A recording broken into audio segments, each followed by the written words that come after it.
Something about this Taylor Frankie Paul situation is just not sitting right with me at all. And I want to talk about it. I have been seeing so many videos go around about this, and there is something huge that everybody is missing. This really is not about her. It's absolutely not about her. And yes, I've seen the video.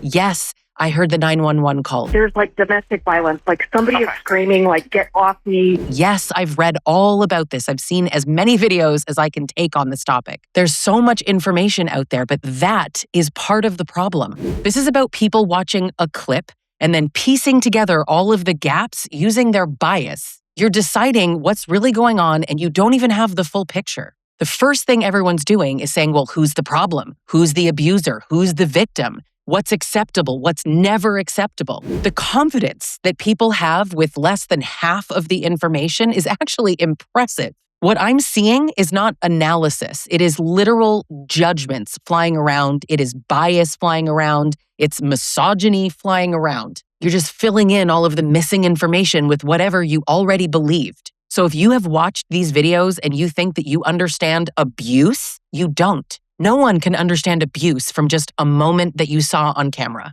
This isn't about whether or not I side with Taylor Frankie Paul or I don't, whether we see her as the victim or the perpetrator. That's not really what this is. It's so much deeper than that. I'm going to make several points. Stick with me because I'm telling you, you have not seen these points being made before. Before we go any further, who am I, right? Why do I get an opinion on this topic? Well, my name is Sonni. I'm a certified relationship coach. I specialize specifically in toxic and abusive relationships and exposing abusive dynamics. I've written 4 books on this topic. I travel the world internationally to speak on this topic. So if you want more content that exposes abuse tactics, that teaches you things, that actually provides nuance and context, hit subscribe because that is exactly what you're going to find here. What you're actually seeing in that particular video that's just flying around everywhere is dysregulation, okay? You're not seeing a diagnosis. Everybody's throwing some pretty heavy words around, but what you're watching is somebody losing it. She is absolutely out of control. She's emotional. She's hysterical. She's dysregulated. There's no questioning that.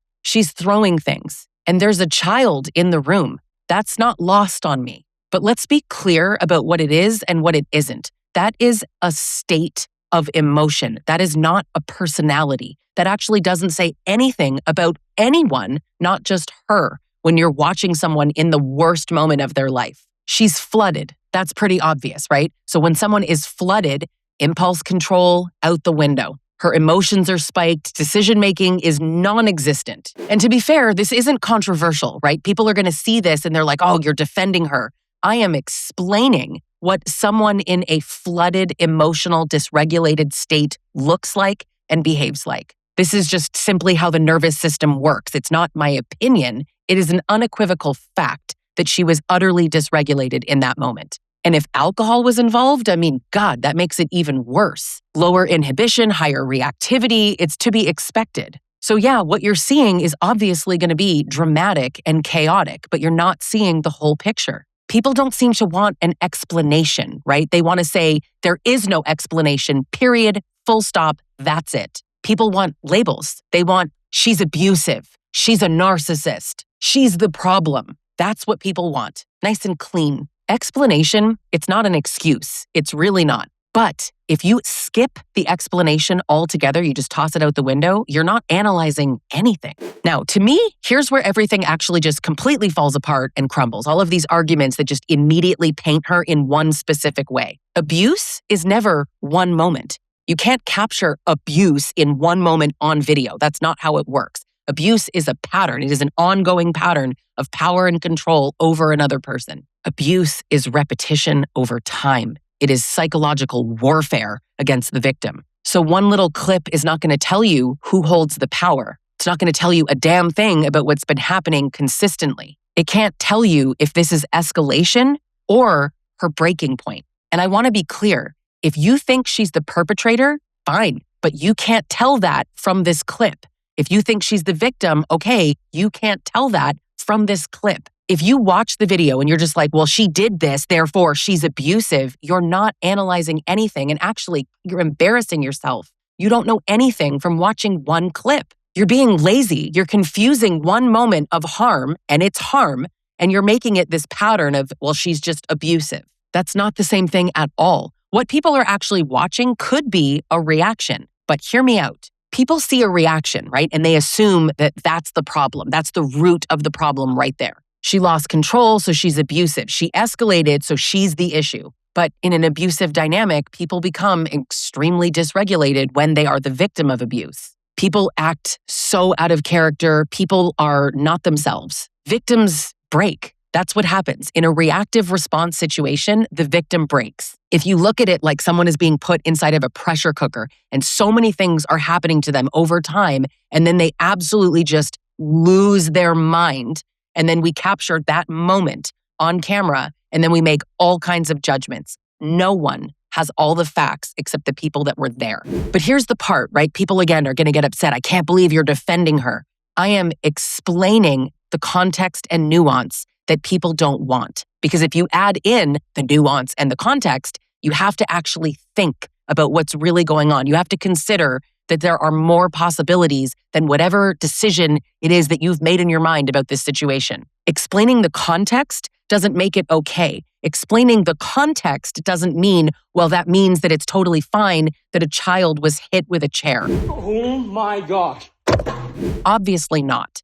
I really shouldn't have to say that. But when you just remove context and you oversimplify something that cannot be oversimplified, you're going to miss all of the details. A reaction can look absolutely explosive and still not be the origin of harm. And this is exactly why when you're just looking at one clip, you're missing it because you're looking at the peak. You're not looking at the pattern. But let's even back up a little bit here, right? Because it might sound like I'm saying I definitively believe that she's the victim. I'm admitting that I don't know. You don't know. People are not sure, and they're just deciding that they already know. Who's the problem? It's the wrong question. You're asking the wrong question. The question assumes that this is all very simple, right? There's one aggressor, there's one victim, and that's it. We don't need to know more. One villain, one victim. No, it's never that easy. That's not how abusive dynamics work. You can't watch a clip and know anything. That said, there's no such thing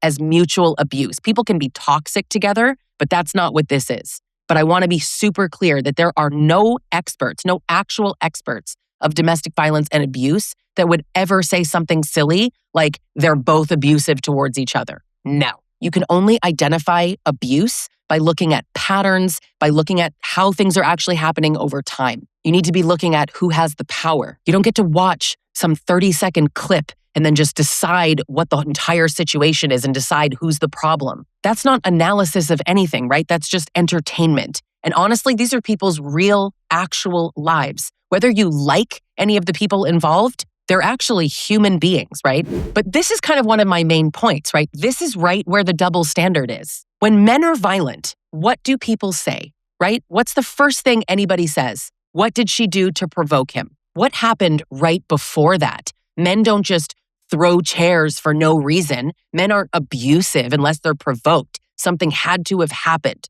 Maybe she cheated on him. Maybe she was disrespectful. What did she do? We see it all the friggin' time. She pushed him too far. Even when it's something so extreme, it's the question going back to what she did. Even when it's totally disproportionate, people are just looking for some kind of justification. But let's use Taylor Frankie Paul right here as the example. Is that what's happening? Are people really asking that question? Where's that same curiosity? Gosh, what happened right before she lost her mind? Women don't just lose their minds for no reason, right? What did he do to provoke her? But if we say that, it immediately becomes, wow, you're making excuses because she's a woman. Well, let's take a step back. Maybe people are asking certain questions because that's what happens when there's abuse. You should be asking, hey, wait a minute, is there context? But how come it's acceptable when men are the perpetrators for everyone to ask for context and nuance? But when a woman is the perpetrator, there is nothing that could make it okay. It is unacceptable, full stop, period, end of discussion, no way. Where's the whole what's going on behind the scenes, right? That's just gone now? Now it's just, she's abusive, period. It's just, there was a child in the room, so there's no excuse, as if men have not abused their children directly, as if men have not abused their wives and girlfriends in front of small children too. And please don't trip over the point. It's not acceptable in either case. It doesn't matter. I want to be super clear. What happened is not okay, but the context is relevant. What we see is justification for men and just judgment for women. So funny to me how context exists, and context is so important until it's a woman. And there are tons of people that will say, no, it's not good when anybody does it. But I'm telling you, you're awfully quiet when it's a man doing it. When it's a woman doing it, suddenly it's, no, double standards are not okay. Where are you calling out the double standards when it's a man? Men are particularly quiet when it's a man. Suddenly, then it's, well, it makes sense. Makes sense. Does it? It shouldn't make sense in either case. And what's interesting is people say she's not taking accountability. I disagree. Now, getting a little further into this double standard is this provocation piece. Men are allowed to be pushed, right? Because it makes sense. You push a man, what? The natural consequence is violence, right? But not women. Women are expected to be controlled all the time, no matter what, measured, unemotional. She has to be the perfect victim. Men's violence so often is framed as he was triggered, he was activated, he was provoked, he just lost control. What are you going to do, right? He's a man. But when a woman is provoked and reacts in a crazy way, suddenly she's emotional. There's the proof that she's unstable, right? Look at her. She's unhinged. Did you see the video? She looked crazy. This becomes evidence that she's abusive. And again, provocation is not an excuse, right? People need to be able to control themselves. I absolutely agree with that. It doesn't justify harming someone. So again, don't trip over the point, please. But I'm saying we either apply that context to everyone or no one. We can't just cherry pick who gets all of the context. And if we do, I'm just pointing out that men seem to get the benefit of that doubt. Now, what I said about the perfect victim, that's really interesting here. I recently made a video on the perfect victim, and it had nothing to do with her, but pretty relevant here, because this is where the bias really kicks in, right? The perfect victim is calm and likable and steady and never has a bad reaction, reacts appropriately to being abused, which I assume is just calmly leaving the room. You need a nice, non-reactive, easy-to-like woman for her to be the right kind of victim, for people to actually side with her. Taylor Frankie Paul? No, she's not that, because many people don't like her. People judge her lifestyle. You've seen her on social media, you've seen her show, and you've decided something about her. She's too pretty, too Mormon, too whatever. You don't like mom talk, you don't like the swinging, whatever. So now she's a bad victim. And when someone is a bad victim, people don't ask what happened. They just assume. People just decide who she is. So many people decided way before this video that they just didn't like her. And that gives them a reason to just justify making these snap decisions based on the little that you've seen online. So in those cases, you are not analyzing abuse. The amount of people who don't know squat about an abusive relationship, even if you've been in one, it doesn't mean that you understand the entire dynamics of abusive relationships and that you deep dive into concepts like power and control. You're just reacting to how you feel about her, and you can't even see it. You don't know her. You know her content. And this keeps happening to women, right? The second that she's messy or reactive or unlikable or arrogant or sexual, there's a decision that gets made. If she's difficult or imperfect, people don't ask what happened, and instead they make a judgment. People just decide, she's not believable. I don't believe her at all. She's a liar. And the craziest thing is that, again, this is her life. This is her child's life. She has family. She has friends. She is a human being. And we're treating this like a TV show, right? We're looking at clips and reactions and keyboard warrioring in comment sections. We're picking sides and we're creating narratives. But hello, this isn't Netflix. You don't get to decide the ending when you're halfway through episode 1. When something feels entertaining, people don't feel the need to be accurate anymore, right? It's like not real life. People just care about having a take. And that's what's happening right now. The most simple part of all of this is nobody has the real story. I'm not claiming to have the real story. None of us have the whole, complete, real story. People are speaking with such certainty when they don't know. And I kind of get it, because the truth is uncertainty is kind of uncomfortable. Like our brains want to fill in the gaps. We think we know. But confidence is not accuracy. You can be super confident and completely wrong. And to the people that are like, no, I've been watching her show, I really know her. No, you don't. I don't care if you have seen every single episode. I don't care if you have seen every single video or piece of content that she's ever posted. That's not evidence, that's exposure. The false equivalence here is actually truly the part that just makes me the most mad. This is the part that just truly pisses me off the most. This situation, and frankly, any situation like this, is being used to go, see, women do it too. See, women can be abusive. Yes, women can be abusive. Gasp. I have never heard someone say women can't be abusive. All I ever hear are people saying people think that. And I have never, in my years of working in this field full time, ever once heard any person say women cannot be abusive. Never. So now that we've got that out of the way, women can be abusive, that doesn't make it equal in any capacity. False equivalencies are disgusting. Using women as a prop to take one woman and say, look, see, it's ridiculous. It is not balanced and it is not comparable. There is not a day on this earth ever that I will make the false equivalence of like abuse is bad no matter what. Yeah, sure. And let's not miss the point about who is usually perpetrating these crimes. One viral moment that we're all witnessing here does not rewrite the entire reality. One woman behaving badly does not negate the millions of women that are victims of abuse at the hands of men. That's not logic. You're cherry picking. And I find it really interesting the way, again, we take a woman and we're like, look, see, this is an example right here. Yes, you can hold up this one example and you can point to her. I can point to thousands and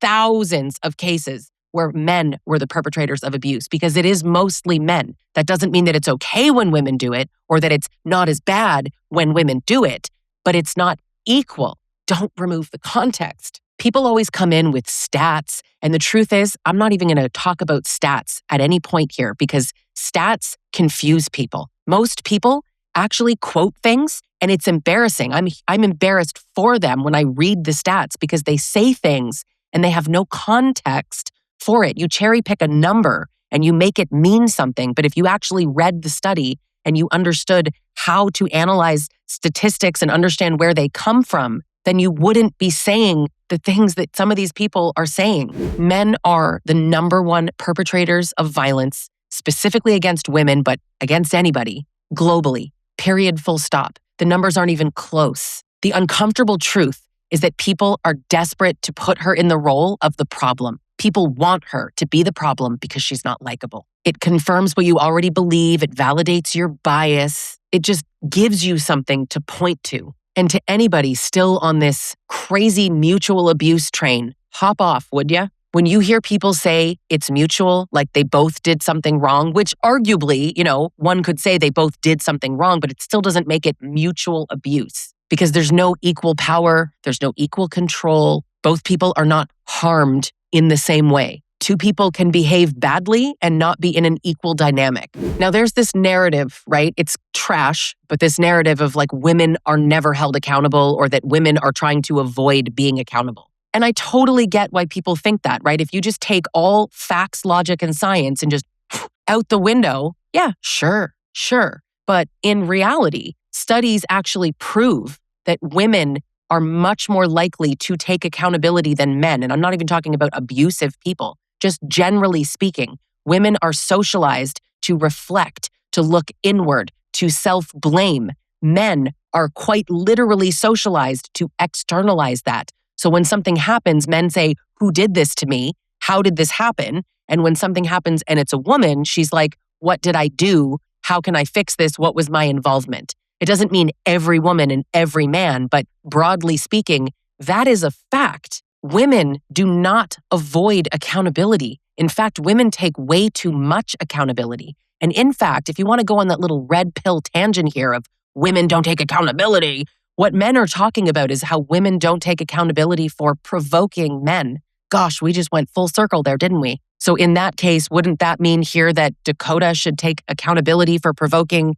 No, I guess not though, right? Because he's a man. In this case specifically, you are watching a woman take accountability while the world says she's not. She has faced consequences publicly, legally, emotionally, And she is still being used as an example of a woman not taking accountability. Like, you can't win. This is not about accountability. This is about needing her to represent something. This is not about defending her behavior. What happened was wrong, if I needed to say that again. This is about understanding what you're looking at before you start making snap judgments and acting like just because you've been in a relationship that somehow that makes you an expert on domestic violence, abuse, psychology, trauma bonds, narcissism, or any of that. What I'm seeing right now is not even a conversation about abuse. This is a conversation about selective context, bias, double standards, and how people can just be as loud as they want to be without having the full picture. So the truth is, if you can't tell the difference between a moment and a pattern, might I suggest you hold your opinion. You're not analyzing abuse. You're reacting to a moment, to a clip. So while I know this is obviously a very controversial topic, it shouldn't be. So tell me in the comments, if you've been through an abusive relationship before, what do you think? Thanks so much for watching, and hit subscribe so you don't miss more videos like this.